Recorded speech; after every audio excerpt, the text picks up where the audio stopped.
Well, unfortunately, okay. Kimberly wanted to be here to give you all the update. She's been sick for the past few days, so I will do my best to hopefully capture her vision. But so, as y'all know, the HRCA is supposed to work very closely with the Office of Equity and Inclusion, and so that's why we wanted to provide you with these updates so y'all know what we've been doing, and so y'all can hop in and decide how you'd like to partner and collaborate. So for 2019, some of the outcomes that we are hoping for and what we've done to work towards those outcomes. So one thing that the office has been working on is improving workforce equity. And we want to work to eliminate racial disparities in hiring and promotions, as well as improve retention rates. So some of the things that the city has been doing, we've been reviewing, analyzing, and changing minimum requirements for applications, reviewing and revising job descriptions to improve experience. We've established best practices for racial, ethnic, and gender diversity and interdepartmental participation on interview panels. So for example, for the assistant fire chief process, we had the first woman and non-fire chief to serve on that panel. We've been adding various assessments to interview processes to interrupt implicit bias. We've been updating just to improve our data. We've been updating employee demographics for self-identification of race, ethnicity, and gender, and we've been addressing the gaps in data collection, looking at diverse candidate recruitment sources, race and ethnicity classifications, and professional development. I also have a copy of the Equity Action Plan that's in full. It's really long, so I was trying to just take the highlights of it, so we're not here all day. Another outcome we're looking forward to doing is improving contracting and procurement equity to increase the less than $30,000 contracting threshold opportunity for Black-owned businesses. And Rosanna and Cortina will speak more to provide y'all with an update on what they've been doing. But some things that have happened: we've received mini grants through the Southern Cities Economic Inclusion Cohort to sponsor 10 Black entrepreneurs to attend the 2019 Black Enterprise Entrepreneurship Summit in Charlotte. We've been developing outreach and engagement policy aligned with developing the Minority Business Plan, both of which are engaging business owners most impacted by disparities. Our Munis vendor self-service identification. Munis vendor self-service identified as the best solution for registering minority vendors. Funding has been identified, software license have been purchased, software installed, and the implementation plan is underway. And then legal is currently reviewing policy and program development for contracting and procurement. We've also been working towards equitable and inclusive outreach and public engagement. So a public engagement interdepartmental team has been created to share information, planning efforts, and best practices across departments. We've been increasing our outreach, especially for boards and commission applicants, to folks like REI organizers and other groups with people of color. The city racial equity training has been opened up to boards and commissions, so all of y'all are encouraged to take 101 and 201 so you can see the training that is offered throughout the city. And we are currently working to review the boards and commissions application and orientation book and looking at that through an equity lens.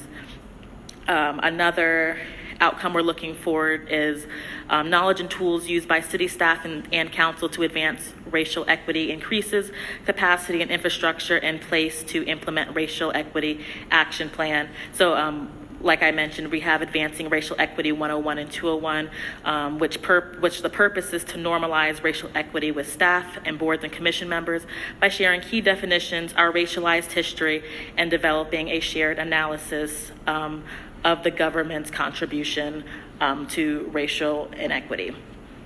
And we are also wanting race-based disparities in our communities to decrease, and we're doing a lot of that through partnership, city-owned property for affordable for affordable housing team has developed a policy recommendation using the racial equity tool, and we're trying to make ourselves present in a lot of conversations that are happening, especially regarding equity. So serving on the WNC-DEC board, the Buncombe County Racial and Ethnic Disparities Justice work groups, making sure we infuse and embed racial equity education and processes in work groups, operations, and work plans. So that's kind of 2019, what we've been doing. For 2020. We are looking forward to focusing a bit on racial healing. We've been given money in which we can support individuals or organizations that have a vision for racial healing in Asheville. So Yashika Smith, who is the external portion of the Office of Equity and Inclusion, has been working on many grants to support folks in that capacity. So those will be she'll be finished with that, and those should hopefully be dropping soon. We're hoping to expand the number and capacity of community racial justice facilitators. We're using the racial equity tool to develop new policies and reviewing existing policies. We're expanding and deepening our racial equity training program. Something that is being worked on is an implicit bias training, so we can let folks folks can understand how implicit bias impacts their life. We're piloting a budget equity analysis tool, and we are supporting the growth and performance of not only this board but the African American Heritage Commission. And again, if someone wants to see a hard copy of all of the 2019 performance update, please let me know. I have them available. I'll have to check. I have a hard copy. You want me to email it to you? Could you send them out to us? Can you send out the file to us? Yeah, I can do it. That'd be great.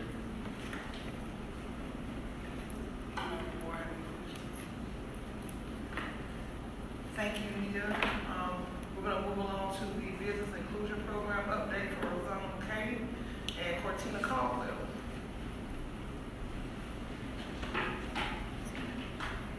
Hello. And I want to make sure that we don't use the word program. It's office. I don't know how to use this thing. Let me see. So after we had the disparity study, how do we move forward? It's one of the biggest topics in my every day-to-day work. We have scheduled a meeting with city managers, the city manager's office, with capital projects, with legal, with other bigger departments, purchasing, finance, to look at implementing new policies to bring parity to our community. So one of them is that we want to try to do is have prompt payments when people do contracts with us, waiting 30 days to get paid. It's a big deal for a small company, especially an African-American company that is starting to grow their business or is trying to grow their business. That could put a big burden on them. So we want to try to change that policy. And then I made it the change that we want to try to make, why and who. And the who is because during one of these meetings, there were people who very much were saying there needs to be one person accountable for increasing minority participation. And I agree with that to an extent, but there's only so much power that one person can have. We work as a city. I cannot decide on a policy without consulting with the department and legal reviewing it and then being approved and going through all those things. So I can make recommendations. So this is going to be one of the recommendations. So who would have to be involved for a prompt payment to be effective? Everyone would have to be involved, including the vendor. So the vendor would have to ensure that they submit their information on a timely manner, because they cannot get paid if we don't have the complete information. So that's where the process would start. And the next one is we would like to see change in policy to go for utilization payments. I believe that we already do that in some cases, but we would like to make it a little bit more of a common practice, especially for African American, Latinos, Native Americans, and Asian American businesses who are trying to start their businesses. I would like to recommend for my office to become a race and gender conscious office. That's something that the city manager's office and legal will have to decide, because there's big legal implications for becoming a race and gender conscious service. Right now, we're a race and gender neutral service provider. I would like to start setting annual goals that are realistic with the businesses that are out, and I would also like to start setting project goals rather than just waiting until the end of the year and try to figure out what our numbers are. We do have goals that we encourage primes to do, that we encourage our project managers to reach, but what we want to do is make it a policy that the goal needs to be reached, or a very good explanation of why the goal was not reached is given. And once again, this would be the city managers and the directors. The last time Jade was here with us, he talked about 30,000 and under policy. I would also like to see goal settings for those being set into place. So without becoming a race and gender conscious program, we could not enforce the goals. We can encourage, we can say, please, please, please, please, but people don't have to do it. But if we become race and gender conscious, then we would move to a grading scale to accept the contract. So it has its benefits and it has its limitations too, because some contractors may not want to bid on a project because of the demand of having to do the extra outreach, which would be mandated. But it's what's needed to bring parity, I think. I would like to see language change in the contracts themselves. Right now, as long as I'm aware, there is no language in the contracts that says, for example, the lowest responsible bidder said, I'm going to do 10% MWBE participation. There's no language that transfer from that bid to the contract, so we can hold the prime contractor accountable for keeping up that number. So my understanding is that right now, if the prime contractor does not want to have a 10% after the contract is being signed, there's no way for us to hold him accountable for that. So that's one of the things that I want to change. I want to be able to enforce those numbers that they said they were going to meet during the bid. And I want to be able to verify that they are meeting those goals through the help of the city staff. Training, we're looking at training locations and co-working spaces. We need co-working spaces and training spaces where African Americans feel welcome.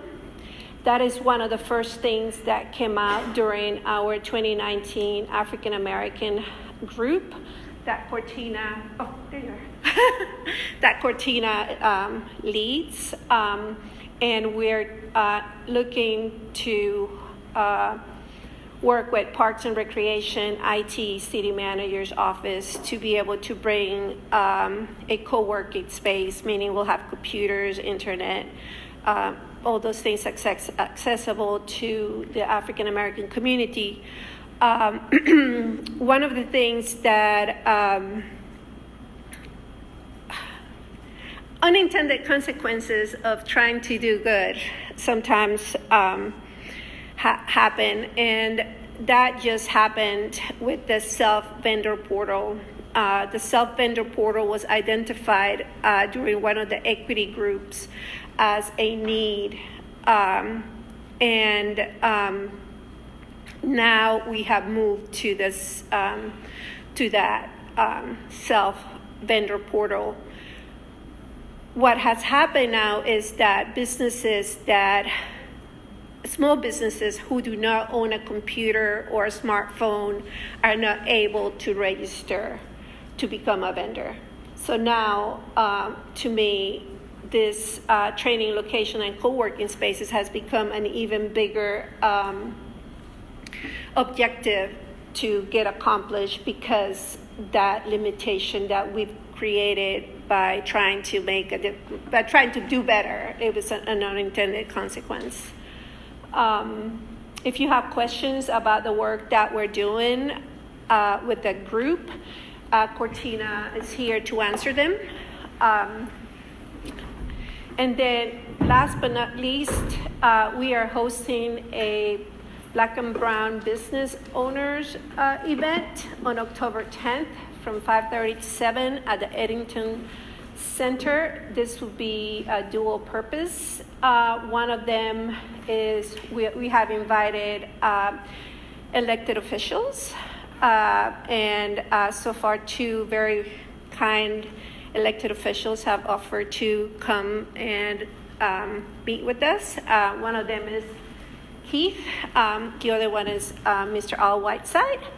And we're hoping to have an open dialogue about how they see their role and their, cannot even see what the flyer says, how do they, their work as Black and Brown representatives impact the Black and Brown community. We will also be doing the official launch of the Mountain Community Capital Fund, which is the collateral fund that will assist businesses who couldn't get approved because they lacked collateral, a house, a car, business assets,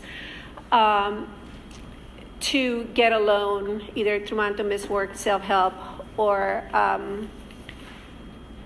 the Western Women Business Center. And the city and the county have done this fund. So we'll also be talking about that. So we want to invite you all to that event. And thank you. If you have any questions about the group, Cortina's here. If you have any questions about anything else, let me know.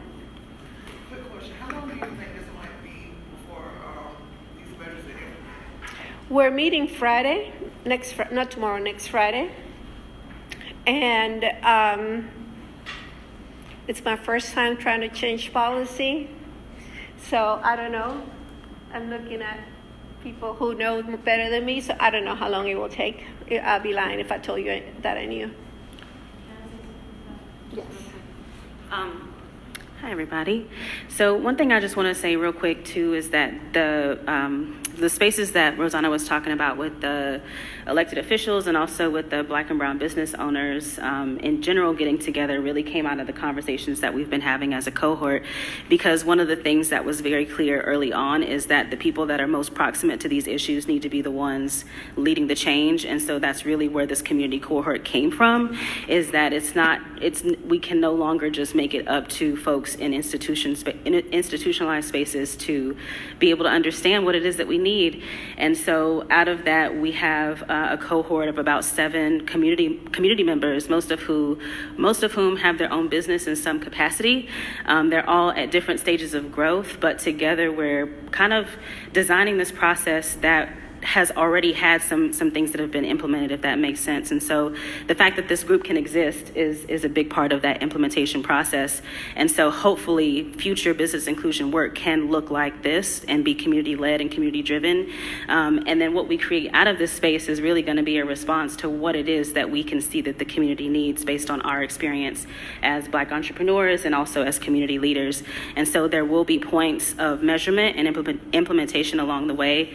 But I just wanted to name that the things that even you're hearing about tonight have come out of that space, and we are actively driving action steps that go back out into the community and not just kind of having closed conversations. So I just wanted to add that. Thank you. I have a question, please. I apologize for being late. I caught the bus here. I had a question that I asked several times and never got into the minutes. I'll ask it again. The question is, who is or who should be the individual on the city manager's staff that's responsible for driving the number for minority contractors? Say that again? Who is or who should be the individual on the city manager's staff that has the responsibility for increasing the number of minority contractors? Is there a name? Not that I'm aware. That would be a question for the city manager's office. Okay. I don't work for the city manager's office. Does anybody know the answer to that question? It would be the city manager. Ultimately, it's the city manager's responsibility to make sure that every policy of this city is carried out as given the mandate by city council and the citizens of Asheville. So you're saying she has not given that responsibility to anybody on her staff? Has she I'm been? recognizing for. I don't know. I think you better let the staff speak to it further. Madam Vice Chair, members of the committee, Peggy Rowe. I do work with the city manager's office, and certainly as Ms. Williams said, it would be ultimately the city manager. And I don't want to pretend to speak for her, but I will tell you that I think she would say it's the responsibility of all of us. And I know that she has taken steps, for example, on staff reports, which accompany any contracts that we take to the council for approval. She requires each department director or whoever is responsible for that contract to indicate what type of outreach they have done to minority businesses. And I realize that's not as much as we'd like to see, but it's a beginning. But I will tell you that I believe she would tell you it's the responsibility of all of ours, that it's a value, and it's one that we should be implementing and embodying in everything we do as it relates to contracts. Okay, the other half of that question was, should there be a person that's responsible for it? And that's a great question. I will be happy to take that back to her and pass it to Kimberly, and she can share that answer with you. Okay. Thank you. And if I can just add one other piece to that, which I think was what you're getting to, which is something that we've talked about in the group, is what does accountability look like? And realizing that there have been some gaps with accountability in terms of implementing minority business outreach and then also understanding how to support those businesses. So that is something that we are also looking at and hopefully designing some solutions around as a community cohort as well. So that extends out into the community of how we hold community members accountable to this process too. Thank you. Can I ask, are your meetings open to the public? So meetings like these are the ones where the cohort basically engages back out with the larger community, and we've been represented. We had a kickoff meeting in June, and so that was a time where some of us had gone to an entrepreneurship summit and came back and talked about our experience. So it'll be kind of like that for us to share back. So if there are questions, that's a great space for us to share. And then as far as our meetings that happen week to week, because it takes time to build trust and for us to build amongst each other as a group, as much as possible, we're trying to keep it to the group. And then when we have speakers or community members that want to come in, certainly people are welcome to come in. We just ask that you give us a heads up in case there's something sensitive that we might be talking about, just so that we have a chance to go deep and really hold the container for everybody. When do you meet? So we've had a rhythm of meeting so when we meet on Tuesdays, it's from 12:30 to 2:30. There was a meeting just this past Tuesday. We meet again next week. And then we also, when we meet on Saturdays, it's from 4 to 6 at YMI, third floor boardroom. And I would just say, feel free to reach out to me about the meeting schedule, because there are some planned breaks in there. It's not consistently every week, but just to give us some time to integrate what we've talked about.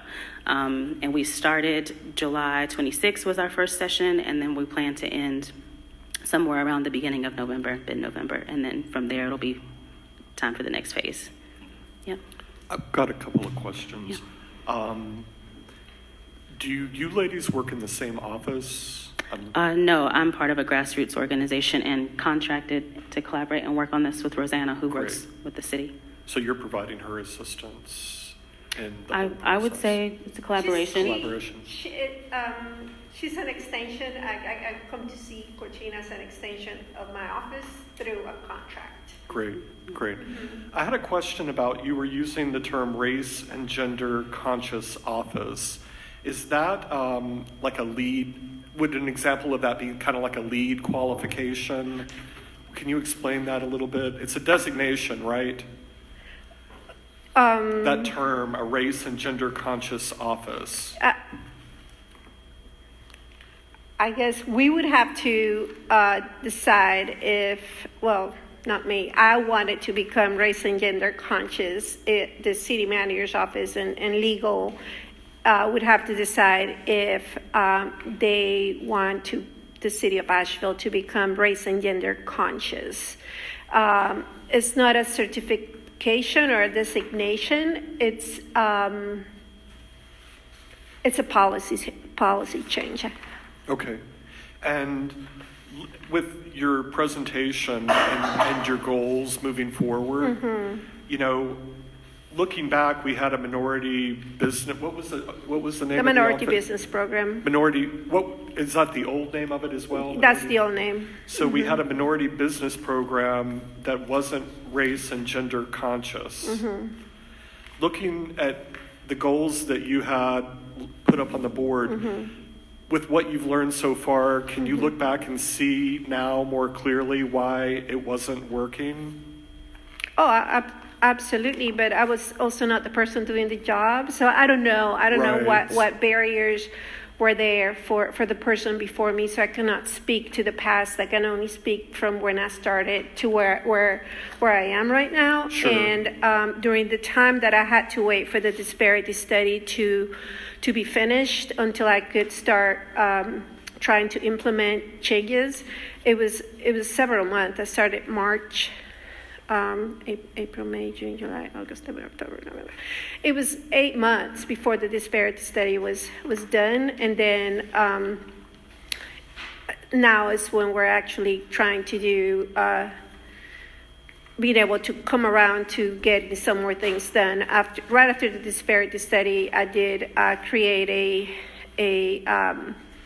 a plan which included funding for which you guys supported me, where I was requesting funding to provide training for the African American community, especially, and then to move to Latinos and all the other groups who also we need to lift up.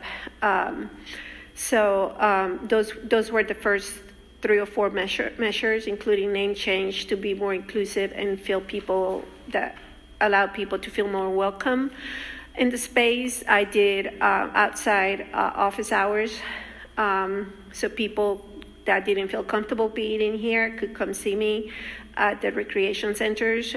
So those were some of the first steps that I implemented. And one of those steps was to work with the community, and that's what Cortina's here to Great. talk about. And that's where I've gotten a lot of the feedback for where we need to move forward here. Good.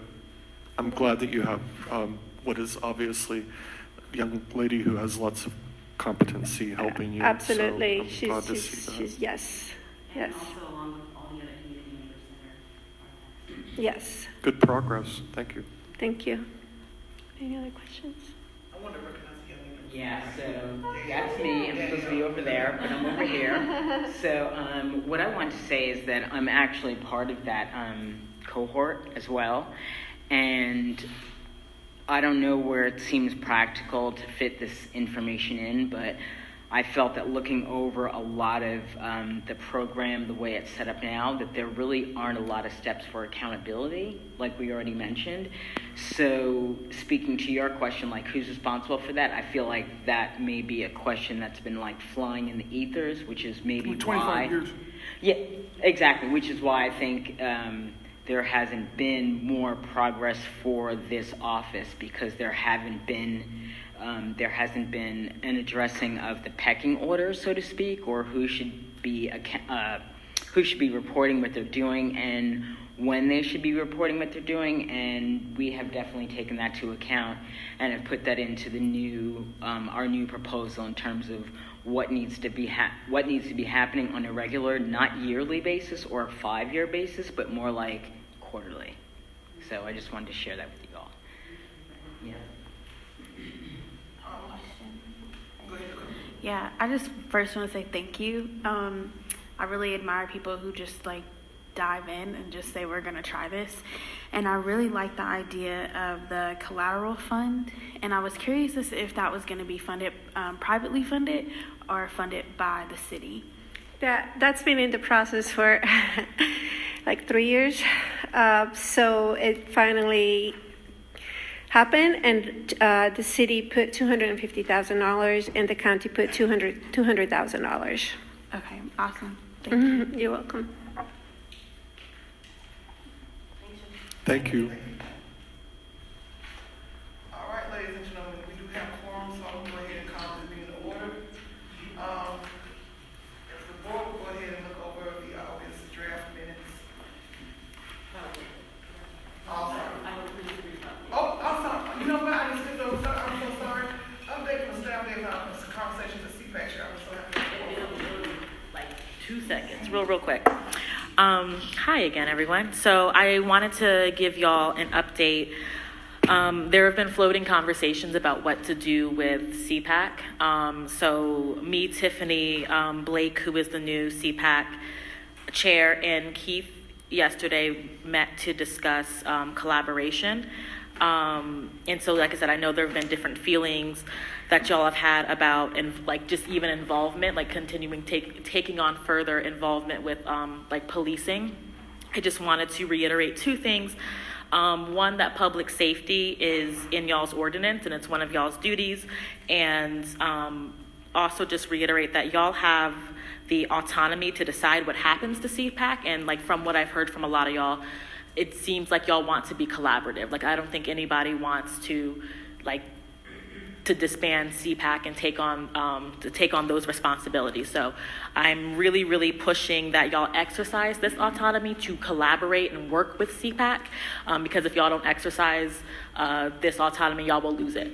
And CPAC really needs purpose right now. Like this is the first time in a while that I think CPAC has had a full board and a full the people who are willing to do the work, but they need purpose and they need scope.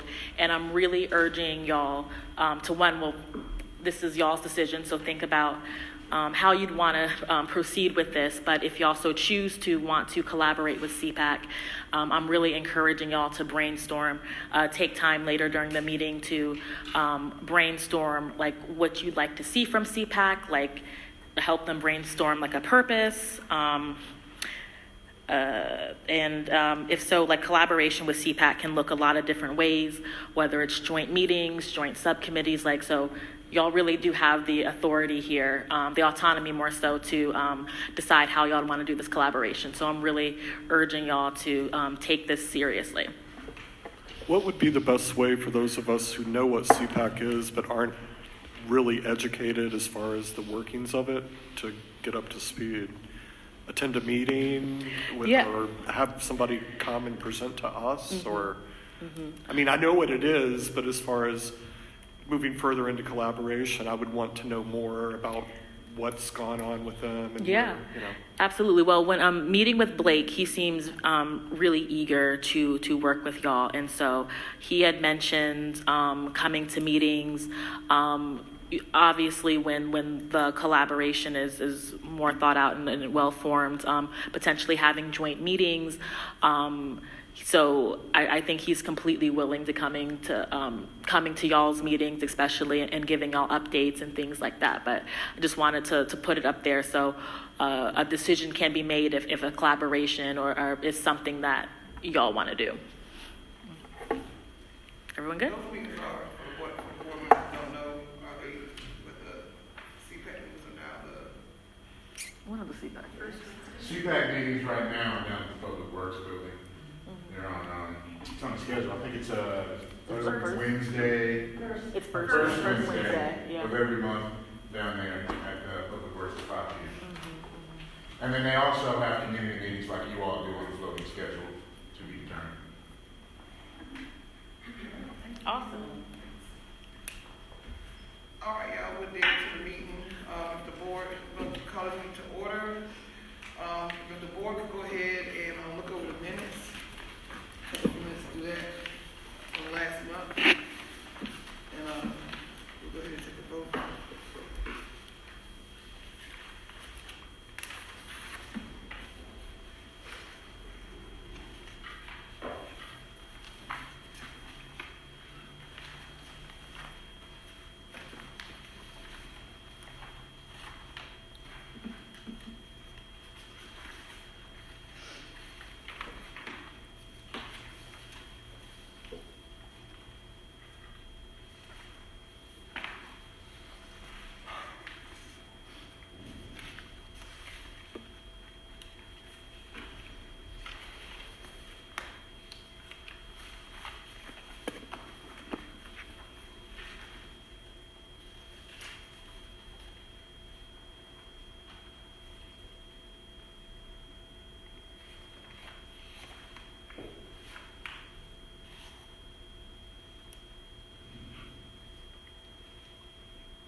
Vote on the minutes of approval. I'd like to make a comment before we vote. That meeting was spoke to a lot. It spoke to how the city's led. It spoke to the kind of risk we take. It spoke to how we go into a community. I think it'd be a shame not to extract the learning from that event and not treat this as just minutes. That was a real happening. And I think we can learn a lot if we spend some time reflecting on what we learned at that Grant Center meeting. And not treat this as just minutes and say, I approve them and move on. That's my feeling about it. Okay? Anybody want to take a moment to expunge on Mr. Jones's proposal? Anybody else have any comment as far as the policing? I do. Issue? I'd like to chime in and just add that I second what Davidson is saying. I think in terms of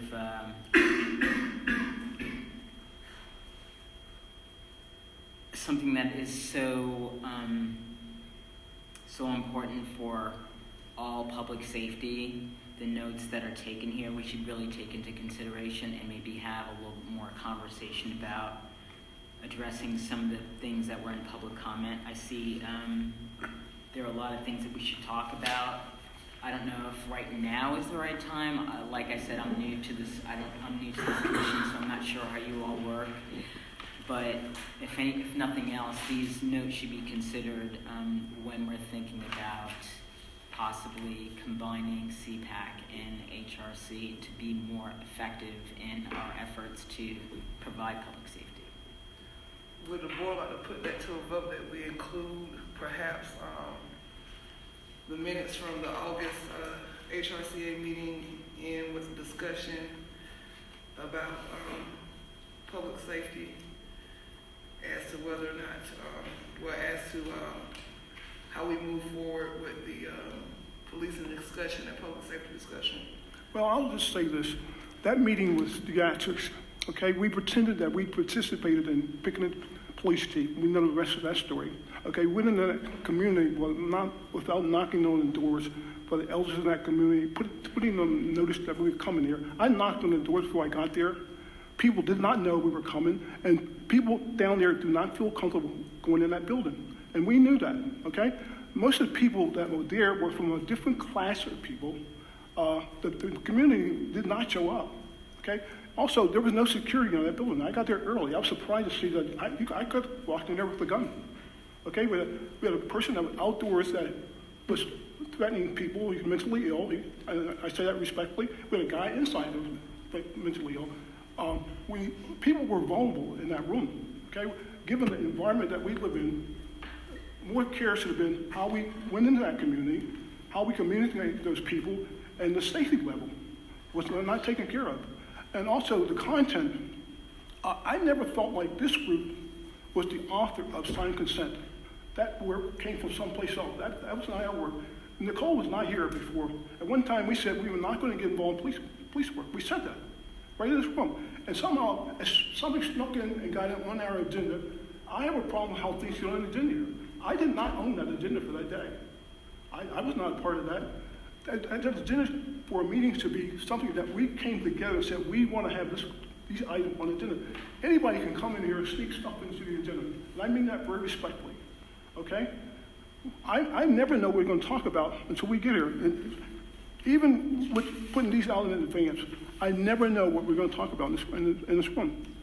But to answer one of your questions, Mr. Jones, actually the agenda for the written consent policy, we voted on that in a meeting that was actually in June, I do believe, when we had the presentation from the NAACP. So that was when we took a vote to be able to have a presentation about written consent. I go on the record saying we were not the author of that. That was not our initiative. So when the board, actually the vice we had no chair, business involved with that. well, this is the thing. The vice chair and the chair collaborate with the agenda with NEA. So we take from the minutes that have happened within these meetings, and that's where the agenda comes from. We voted on that meeting in a previous on that. Okay, I don't want to take a lot of time. NEA. So I apologize for the confusion. I don't think the intention of the HRCA was to say that they were the author of written consent. I think that we were just as a body able to bring this to the public, and this is something that the public had wanted to get an update on. And I think we were just able to facilitate that meeting, but in no way, shape, or form. I don't think The optics suggested otherwise. My neighbors saw the photograph of you all on stage. They knew what the content of that meeting was. So people out there thought we were involved in that. We were not. That was not our work. Yeah, And that's all I'm saying.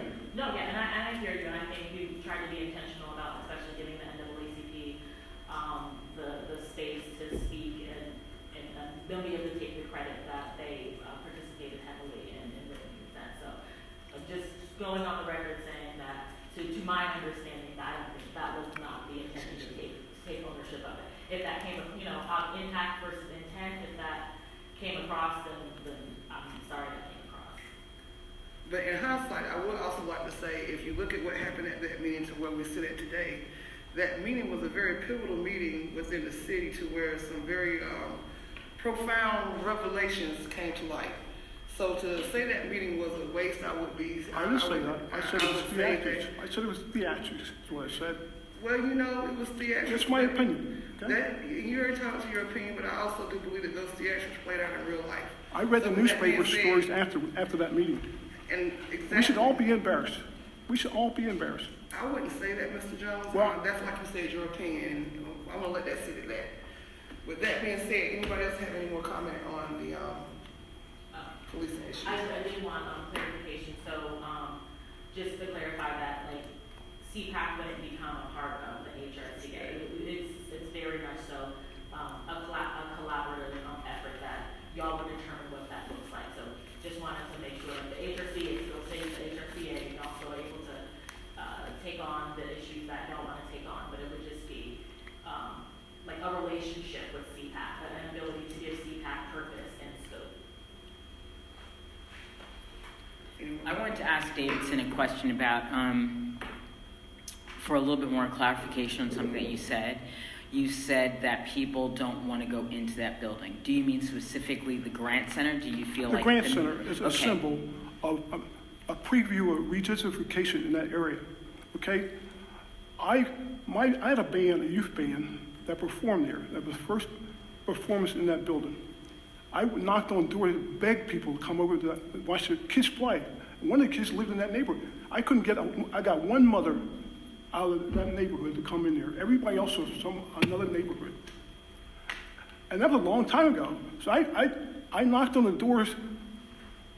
I got there around 3 o'clock. I knocked on 3 doors. They didn't know who HRCA was. They didn't know who Kimberly Archer was. They didn't know we had a new police chief. That's right in that neighborhood. Right, so my question is, I think I want to circle back to, if this was a meeting for the public, why weren't there more steps to let the public know that that meeting was happening, especially the people that live in the surrounding area? I can tell you, because for many people, the work is email, text messages, and posters. But I think you and I can agree for sure, if not everyone else, that not everybody has access to those things, and just because they don't have access to those things doesn't mean they shouldn't know what's going on in the neighborhood. Yeah, I sound like an old guy here trying to tell people how to live. Where I come from in a village, you don't go into a village until you knock on the door to the elders, and you tell them you're coming, and you tell them what you want to do, and they give you guidance. That's good manners, where it came from. Okay? I'm not talking to you, I'm saying that generally. It's bad manners to go in somebody's neighborhood like that with outsiders and have an event that has an impact on them. That's my feeling. Actually, there was some door knocking that went on at Erskine, Livingston, and Walton Street. And I would like to say that the reason why I know is because I did the door knocking. Okay. So with that being said, I can say that there were conflicts of interest with timing, and it was also conflict of interest because it was the beginning of the school year. So people were aware, and we also sent copies of the videos of those meetings to other people in the community so they could be aware. So I can say that there was some community outreach because when we discussed doing this, I had said the very same thing, Mr. Jones. So we did do some outreach. Well, I saw who was there. I was there. You know, we can't help who shows up to a meeting. Absolutely, yep. So all we can do is do the best that we can to provide the information to the community, and they can take it or leave it. You can't make You know what people the staff take said at information. the Grant Center? They said, we can bring them to the water, but we can't make them drink. That was their answer for not getting people to go in that building. That's what they said to me. People didn't want to go to that building. What are you supposed to do when they don't go to the when they won't go to the Editing Center, or they don't go to Stevens Lee, or they don't? So what is the suggestion? I think mainly my question is why, maybe this isn't maybe this is a personal opinion or whatever, but if we're talking about engagement for the community and things that are going to help the community, and the community's not going to come out. You all are from here. You always told me I'm not from here. I asked you what to do. I don't know. I don't know what to do. Yeah, I I'm just not know from good here manners. either. That's why I know good manners. that's why I I'm know asking that. that question, because I do hear that type of comment about the public didn't know, et cetera, in more than this circle. And so I think that's a question that the city of Asheville we collectively need to figure out what the best way to get that done, whether that's a street team of young people that are born and raised here going around, or I don't know, but we need to try and work And towards Asheville that definitely needs solution. better community engagement. I'll be the first to say it, but over the years, and that's one of the issues. I think one of the things is people have been so brokenhearted in this city over and over again. Understandable. That they have just given up. I'm just going to be honest with you. People have been made aware of a lot of things, and I'm going to be honest with you. It took me years to be able to come out of the shadows because I had given up. Because you get tired of being ostracized, you get tired of being told to be quiet, you get tired of being told to go sit in the corner, and you get tired of being told you're not right, you're wrong, and we don't care about what you say. So these are issues that at this point in time, and that we can be instrumental in changing the ideology that has passed on to that. Because we have generations of people who feel like that here. Right. So this is going to be my last question. Because I'm a newbie, I don't really understand how this all works. Who do I have a conversation with, or how does a meeting come about that addresses that? Like, who's responsible for getting that together, or do we just going to let that be a problem that exists in Asheville for whatever years, and we just keep answering it the same way? You know, and I'm not pushing back. I'm really asking because I want to know. I want to be a part of something that makes more people in Asheville feel like they're included and their opinions matter. And if it means that we have maybe meetings with members of the Human Relations Council, have their own meetings in the Eddington Center or at the community center to let them know that there are Black people on the Human Relations Commission. We are listening to you. We do want to give you an opportunity. I'm going to end it there, but we can maybe have a dialogue at another time. If I could jump in really quickly. So, I absolutely want this to be a commission in which community feels comfortable attending their meetings, and that we are inclusive in our engagement. But I will say that I guess moving forward, like if y'all have concerns about the location, or if you know a history that folks might not necessarily know, because I think this commission is sort of evenly split between folks who are Asheville natives or folks who have been in Asheville for a very long time and newbies. And so, we don't know what we don't know. And these aren't intentional things, and it's not to excuse it. But, I definitely want to hear those concerns, and that way we can figure out how to tackle it. This also brings up the importance, y'all have a community engagement subcommittee whose whole purpose is for community engagement. And so that's something that was started. It's kind of fallen off since a lot of members who were a part of the initial committee had to leave. But I'm really, really encouraging y'all to let me know if you're interested in that subcommittee. We have a few people who are willing, but we need those voices. We need folks who have been here. We need folks who know that history. So if we want to continue to have these sorts of meetings, we really need y'all's voices and y'all's network. So I will leave it with that. Madam Chair. Sure.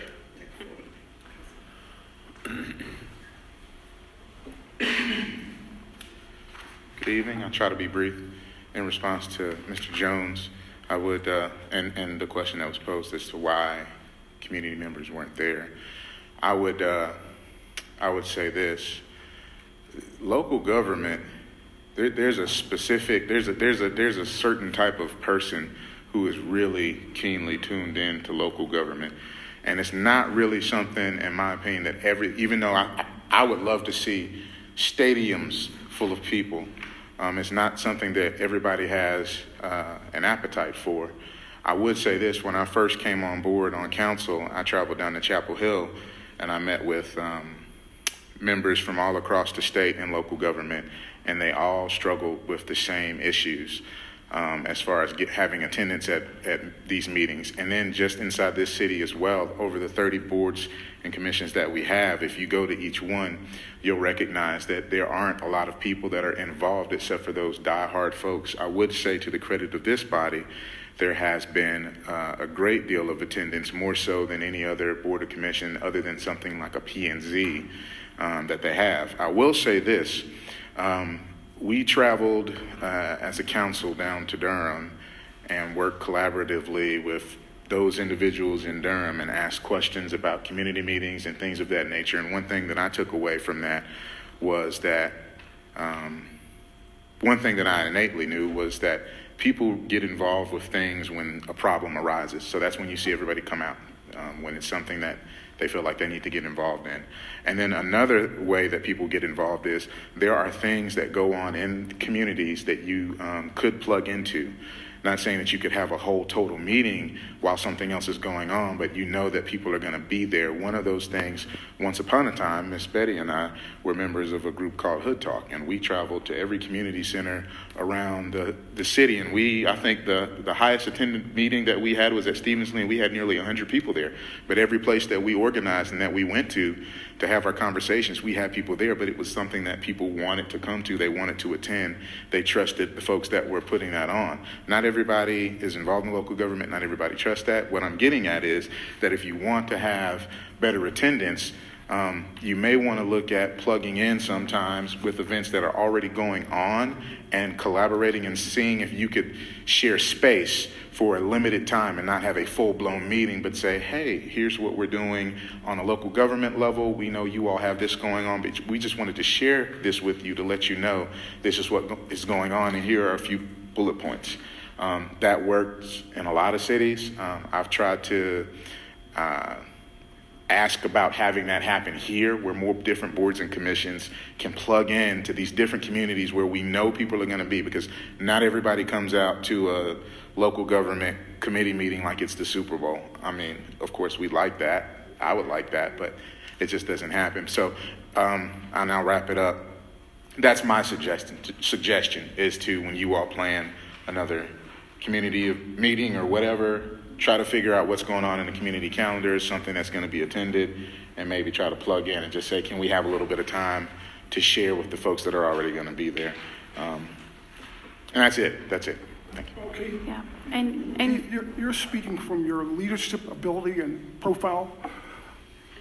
Is there absence of leadership? Leadership can make the difference in this city, in these committees. That kind of wisdom, planning how to go into a community is what we need. We need that kind of leadership. We need it here. We need it in Kimberly's office. We need it her staff. So we suffer from a leadership problem, if you ask me. Well, I appreciate the kudos, but I would say, that's an example I gave. It may or may not work. You're being creative. You all are leaders too, though. Yeah. You all are definitely leaders. That's why you're here, because you have an affinity for that. And you all also get to plan where you go. You get to plan where you go, and you get to plan how that happens. I think you all do a really good job. And I've had different people around the city tell me that this group does a really good job. So, yeah, I understand. I don't have a magic pill, and I understand your displeasure. I don't want to have a... We're trying to get more minority contractors. We're trying to close the gap at school, achieve the gap. That's all leadership stuff. Yeah, I think we agree on all of that stuff. But sitting at... I don't pretend you're led well and you're not. I don't want to pretend that. With the respect with everybody that is at this table, I won't take up any more of your time. I will say this. Everyone at this table is a leader. You are here because you are a leader. We do not defer to anyone else. We are the change that we want to see. So thank you. Thank you. yeah, oh, sorry. Something I just want to name, just to name it, is like this notion that people don't have the appetite for local government. Like, people are having conversations about local government in the barbershops and on their front porches. We just don't have a welcoming space for people to come and participate. And so I just want to name that too, of like, when we think about, we do have a community engagement subcommittee. I'm not on that committee because I know I can't commit to what needs to be done, but I think as a city, as a whole, we have to rethink how we're doing community engagement, because putting a flyer up somewhere isn't community engagement. Like Dolores was like, I was knocking doors, talking to people. Are we actually going to these Black businesses, the barber shops, the hair braiding shops, and being like, let's have a conversation right here about what's going on in local government? And so just like want to name that notion that like Black people are talking about government. They may not be coming to these spaces, but like we're having these conversations, and it just doesn't feel good to not name that. Like, people are talking about it, and a lot of people are talking about it are people who would get shut down and silenced in a lot of these meetings.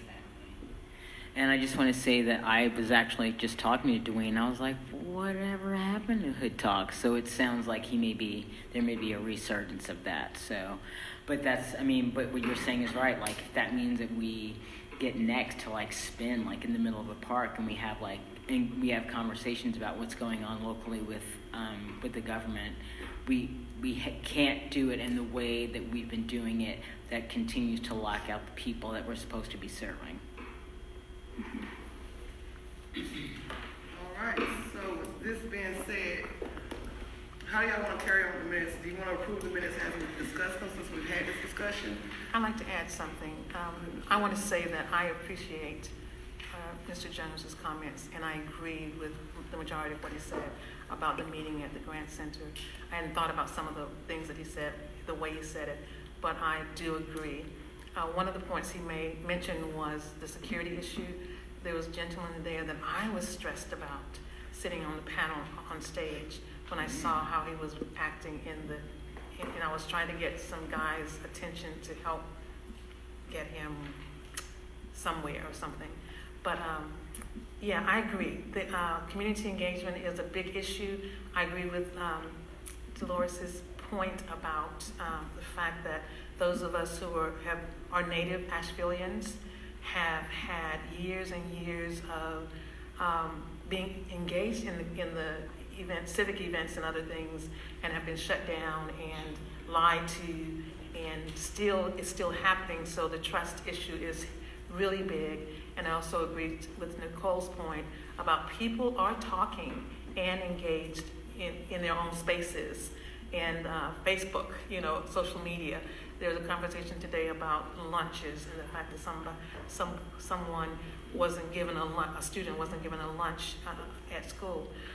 So people are talking. They're upset. They're angry. They want to be a part of a change, but figuring out as That girl. what's your name? Danielle. Thank you. I did it with a lot of people. Figuring out agreeing with what Danielle said about, I lost my train of thought. Oh my God. Yeah, I lost that. Anyway, community engagement, figuring out a way to make it happen. I was trying to remember an event that I attended last year, I think it was, at Eddington Center, and it was the Eddington Center gym was jam-packed with African-American folks and a few white folks. And I can't remember what that was. And I remember when I attended that event, I was like, how did they make that happen? Does anybody else remember that? It was in the gym, and I don't remember what it was about. Was it No, Priscilla was facilitating. It was about kids and policing. It was what? About kids and policing. Was that what okay, I couldn't remember, but the community was out in force. And I'm like, how did they get all those folks out? It was about kids being old, about policing. It was about children being killed in the neighborhood. It was killed this women and just got murdered. Right. So I guess that was an incident that happened as a result, as Keith said, of a situation happening, then people show up. But yeah. All right, folks. Anybody want to? So do you want to approve the minutes the way it is? Can we take a vote to approve the minutes as they are? And because you make a motion to approve, okay? Second. Okay. Yeah. All right, folks. So unfinished business. We got. All right, we're gonna try to make this unfinished business part kind of quick because we want to get a little bit of public comment into, and I want to adjourn on time. Amend and vote on work group concerning policing.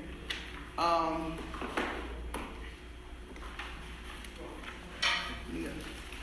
So, when the agenda came out, I know in the July meeting there was a work group that was created, but the issue with that wasn't specific enough. There was no electronic that was going to be produced. There wasn't necessarily a specific enough focus.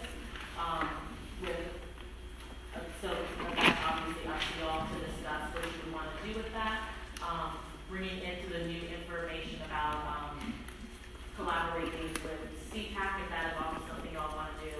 I can see y'all combining the two separate items in unfinished business and just having a joint conversation about where y'all want to go from here. But just offering that was what the work group was referring to. That needed to be more specific.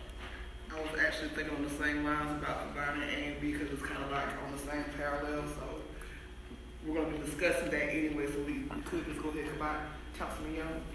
Yes, Chair. Before y'all continue on that item, didn't know if you would like some background on why you all are seeing this. May I? Yes. Okay, so really quickly, background on this. After the Johnny Rush incident, a lot of people came to the Grant Center, jam-packed. Everybody knows how that meeting went. Everybody knows. While that was happening, CPAC was also struggling with leading up to that meeting, how to figure out what their real scope was, because they really didn't have any real power to do anything.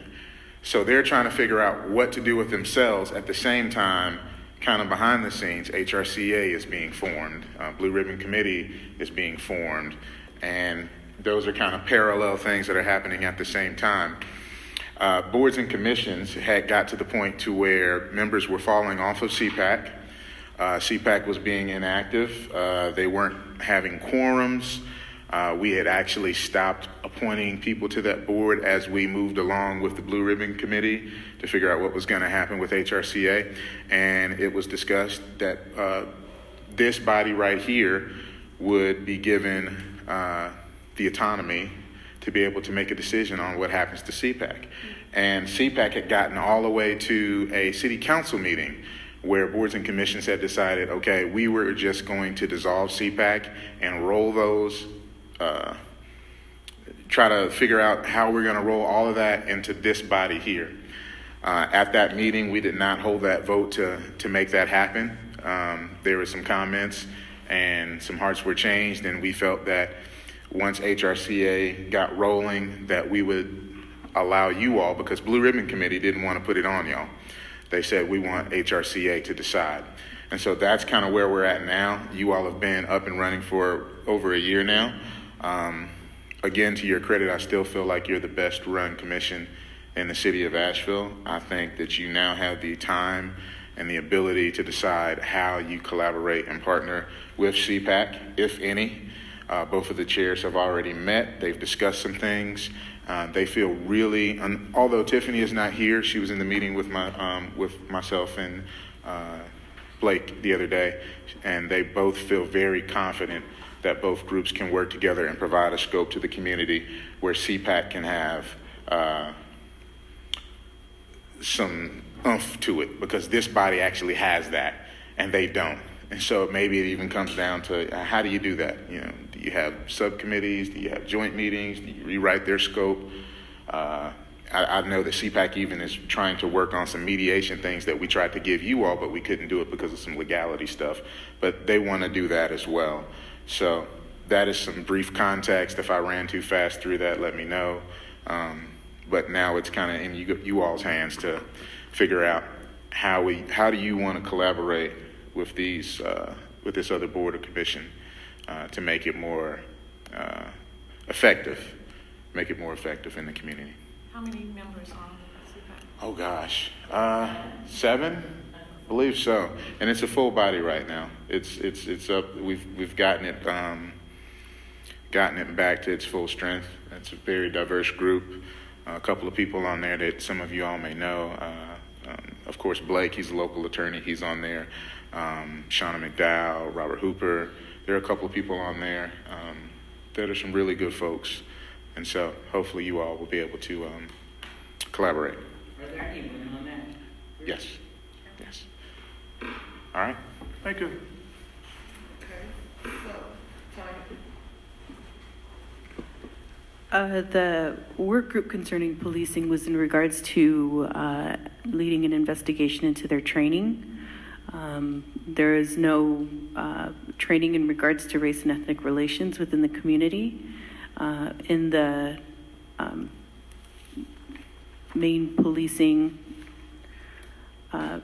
training that AB Tech offers, and the main concern was that there is no representation in the trainers. So I wanted to bring that in as something that a subcommittee within the HRCA to work with, to bring in to AB Tech, and then also to bring in awareness of the possibility of including a class in AB Tech for the upcoming trainees, to have a class for race and ethnic relations, to begin that training actually in their training, not in the car with people that already have inadequate training of race and ethnic relations in the community.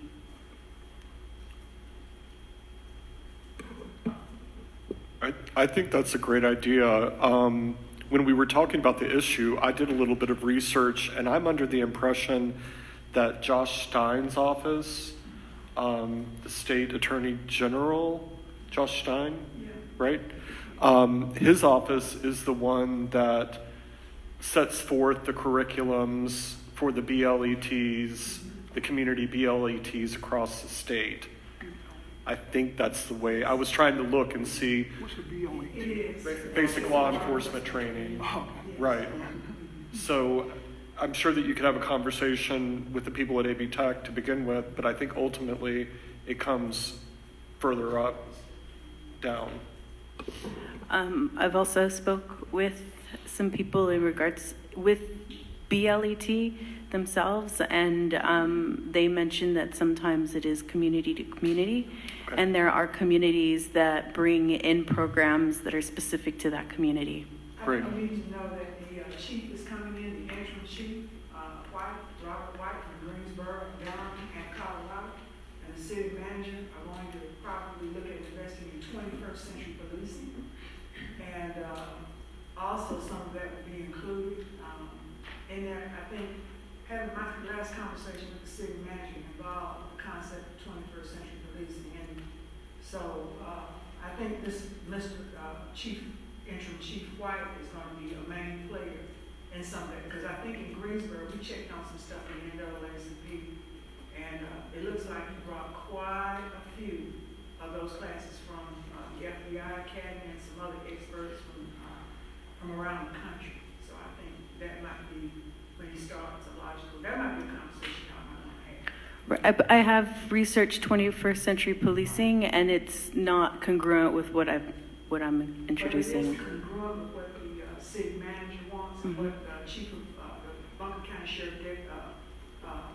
Sheriff Quentin Miller is practicing. Those conversations have happened before, and the concept with the city, and I think that's a conversation you need to have with the manager and with locals who've been on this. We wanted 21st century policing. Elections have consequences, and so we're not there. We're not where we were because consent decrees were going out. I don't want to belabor the point, but the city was all over 21st century policing, and it's a very composite training, mental health, wellness, race, equity, all of that. It is a total package. So, and I, 21st century, pardon me, 21st century policing is awesome. I love the program. I've researched it extensively, and it's pretty amazing. And it's extensive, and something like that to implement in would be a long and arduous process. But yeah, what I'm talking about is something that's just, pop in a class and see if that would work within regards to talking with the board of AB Tech. And I would just like to interject. I'm sorry. I like to interject also because we have gone through the issues that we have with the police chief. I think it would be ardent for us because the new chief starts, interim chief starts October 1st, I do believe. Every chief has their own policies and trainings that they can bring from the outside.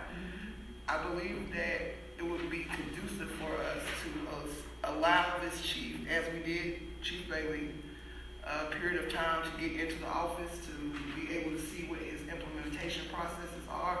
This man has worked in Denver, Colorado, Indianapolis, Greensboro, Charlotte as well. He's had some background. I don't like overstepping the bounds of people before they have a chance to be able to do something, especially if we don't know what their capabilities are or what their intuitions are. I believe that that's a conversation that if we're going to do this, we need to be transparent and have these conversations with the people who have the ability to make those decisions. I mean, we can take a vote on anything, but I do believe that, and I do trust the city manager's direction and her ability to transform the police department to make it equitable for the citizens of Asheville. I just want to see what this chief is willing to bring in as far as his training procedures as well. Yeah. Sorry, I don't talking. I'll stop after this.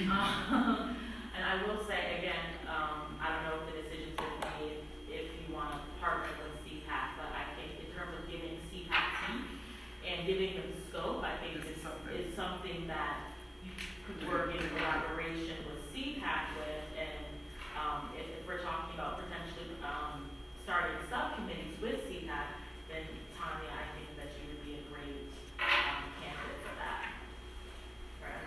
Thank you. Appreciate that. While I appreciate what you said about like having small like pop-in classes or smaller things that can be addressed, that's not really going to solve any problems. And if we're going to really sit behind something that has proven to improve cities, the way that they run their public safety and the way that they run their police departments, that it has to be a long process, because that speaks to the inequities that are happening in the police force. In order for police officers or anyone of law enforcement to think that they can go into a class, because I've seen police officers from the APD be in REI and it doesn't do anything, because that's 2 days.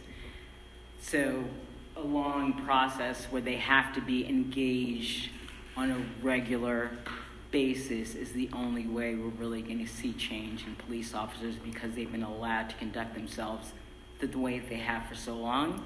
And something that's small, that's a checkbox thing, is not going to be as effective as something that's drawn out that they have to, and that might be attached to their pensions. I appreciate that. Thank you. I'm not talking about established police officers. I'm talking about new trainees. All of them. Yeah. The established police officers, they definitely need that level of training, and that level of training can be incorporated with 21st century policing already in the established police force. I'm talking about when those cadets sit down in that seat, what are they learning in BLET that they're going to carry with them in the field? And if they don't have that training in BLET, then they're going to learn from the established police officers bad habits. And so by introducing that in the cadets training, so that it creates a culture that changes over time, that I believe is really a powerful thing to do, as well as incorporating 21st century policing into the established force already. It's all the way through from cadet to established. 21st century policing is from day one throughout your career as a police officer. And so Mr. Chief White, Entry Chief White, those are some conversations. And also Deborah Campbell, the city manager. These people are very erudite and have been around, and I would suggest that you do be very transparent with what you want to see. That's been my experience. Because at the end of the day, it's a culture, you know? Absolutely. And it takes time for cultures to shift. It does. And I agree with you. It does take time. But once we get those cadets in those seats and begin to shift the culture from day one, then that culture eventually begins to change within the police force. But that's a lot of culture to shift. I'm going to address that by saying the people that are police officers learn their culture before they get their badges and before they get their guns, and I'll leave it there. In the interest of time and sticking to the agenda, I would simply ask this liaison to both CPAC and HRCA that this body come to some sort of vote on just to broadly collaborate, whatever that collaboration may be on any form. It seems like there are definitely conversations happening here about policing, and just from the outside looking in, it seems as though there could be some collaboration. I would suggest that this body vote to either collaborate or not collaborate on that broad scale and do a deeper dive when the chair and other members can be here, as well as the chair of CPAC, to address any sort of issues that they may or may not have. And maybe you can figure out how to have these very intense conversations, because it does seem like this could definitely be something that could take up a lot of important time to deal with. So that would be my suggestion in the interest of time, to make some broad I have an idea collaborative. that we Yes. take the leaders from both groups plus a few members, form a working group, and let them come back with a presentation on how to collaborate. So again, I would say you'd have to agree to collaborate first, and then Blake would have to introduce that collaboration in his next meeting at CPAC. I So move that we collaborate. Well, we're not gonna make a motion to take a vote, so all in favor of collaborating on my collaboration with CPAC at this time, say aye. Aye. Anybody nay? Well, that vote stands, that's a unanimous vote. Put that on record. So, glad we got to that, we're gonna get to new business, and that's discussing the HRCA brainstorming. Now we got session. another piece here. I move that we take chairman, co-chairman from both groups, plus 2 members from each group, and let them come back with a proposal to live out the collaboration. I think CPAC has to agree to our collaboration before we do that's that. exactly right. So you all can do that for this body, but CPAC has to actually know that what you all have done. Well, So that's put going them to on take notice another. then. That's what we want to do. Yeah. So you're exactly right. And I'm going to say this very quickly, so in the interest of time. I know for the last time, sorry, y'all. What was I going to say? Yeah. So I will be in touch with y'all about CPAC's decision, and we'll be in conversations about them coming to the October meeting. In terms of new business, I'll say this very quickly. I've been having one-on-one meetings with you all, and what has come up is the need for some sort of retreat/planning session. I just wanted to gauge y'all's interest in that, and if that's something y'all want to do, see if y'all want to potentially vote on having something, and I will put it together and be in contact with y'all. So that's all I have to say about that. Thank you. Thank you. And we don't necessarily have to come up with a date for that retreat at this point in time. We need to vote on You just have to be like, yes. I will go to a retreat, so I move to just go ahead and vote on whether or not we think we need a retreat at this time. I actually think it would be a great idea. We need it, when we Excellent. first came in. Yep. So whoever would like, I can't call. Anybody like to make a motion? I'd like to make a motion to direct staff to move forward and looking at dates and venues for an HRCA retreat. All right. Do I have a second? Second that motion? I third it. Okay. All in favor, say aye. Aye. Aye. Any nays? Okay, that vote passes. We'll give the public a little minute to comment, because they've been sitting here, and we appreciate everybody. And we actually got done at 7 o'clock, and that's pretty daggone good. So we're just gonna take a little public comment real quick. Does anybody have any public comment? Ms. Williams? Thank you, and I just want to say that y'all are doing a great job. You've come a long way, and really proud of that. One of the things that I'd like to just do is be very open and transparent about the minority business program.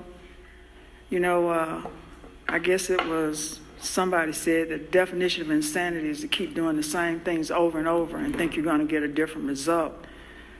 I look at the numbers wherever I go, and the numbers for particularly African American businesses, even though the folks from the disparity study set those out, it seems that we don't have a way or a mechanism has not been set up to really pay attention to that. We are the most disparaged group that there is. Women and Hispanics are benchmarking us hand over fist. They're they're really achieving. But we tend to to have a disparate effect, and it's probably some of the worst numbers I've ever seen. We get 0.5% of every dollar spent, and that's not very good. The items that they were talking about, prompt payment, those are things that we had 15 years ago from city finance. I've talked with City Manager Campbell, and one of the things that I would like for the city manager to take a look at is the data based on performance metrics of strategic partners that the city has. If you are utilizing taxpayer dollars, you need to be producing a product, and you need to have goals and timetables, and you need to either show improvement or not show improvement.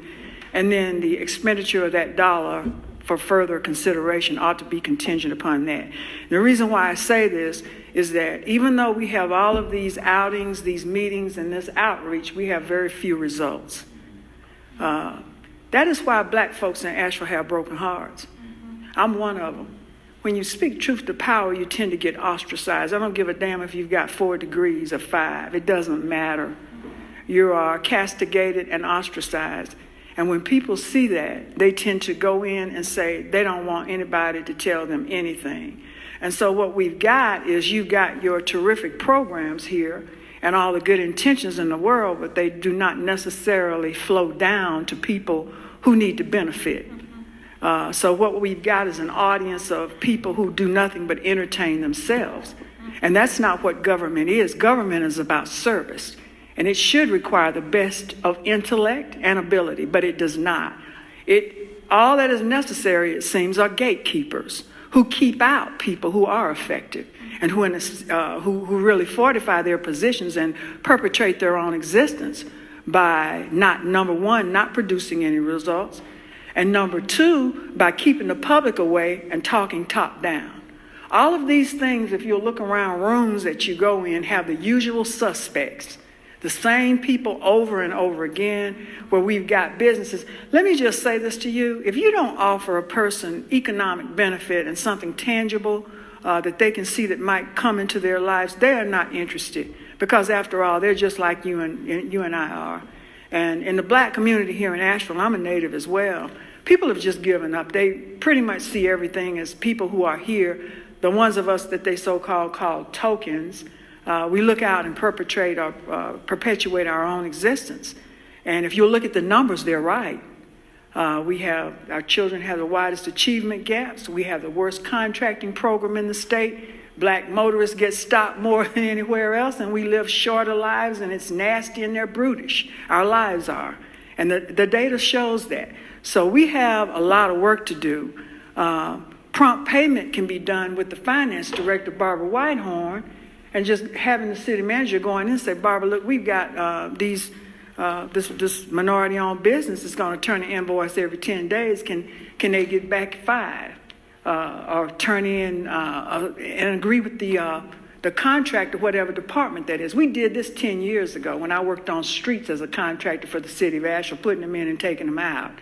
So these things have already been done. When you talk about race-conscious programs, the disparity study gives you a shotgun to be able to go and demarcate race-conscious goals. You have that. You don't have to have race neutrality anymore. That is the whole point of a disparity study. That is upholding Richmond versus Croson. And we don't want to even get into the nuances of all of that. But you have the perfect mechanism that you paid $300,000 for, a disparity study, to set race-conscious goals. Make no mistake about that. The bid process is such that we've got a lot of black contractors who do not know how to bid. I know because I've worked with them before. And it is not anything that's divine. It can be learned. We have got to start achieving results. People are watching this, and that's why they're not coming out, because they know that the things that would bring them to table are not at the table. They want to live a life, and they want to provide. And so they don't want to hear any more talk. They want to see substantial benefits that are there for them. Change the language in the contracts. The legal departments cannot, well, they're here. They have to abide by the state's purchasing process. There's a whole, except for informal bids. I mean, I guess you can write a spec any way you want to, and we can talk about putting water from the French Broad River that's 5 minutes old. However you want to shake it up, you can do it. But there's a legal process that has to be put into every contract. Training spaces are fine, but if you got a bunch of people in a room, all you're going to do who don't know how to provide technical assistance to themselves is that you're going to have a lot of blind people leading a lot of blind people, okay? So you don't want to say, and I don't want to even get into the specifics. I wish Rosanna was here. We've had these conversations, but just have healthy skepticism and demand hard data. That's what's going to carry the day. But people don't feel like their time being wasted coming and hearing a lot of rhetoric. They want to see results, and they have not seen it. This city, it's time for this city. And every time I see the city manager and talk to her, she talks about metrics and all of that. We just got to do better. We're not doing what we need to do. And we are nice and we are southern and genteel and all of that.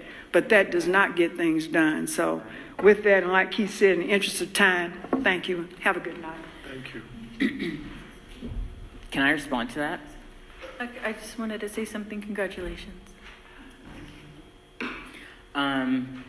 Yeah, I'm on the same page as you, and I'm in that business cohort, and trust me, the things that you mentioned, we are having conversations about. So, yeah, we're working on it.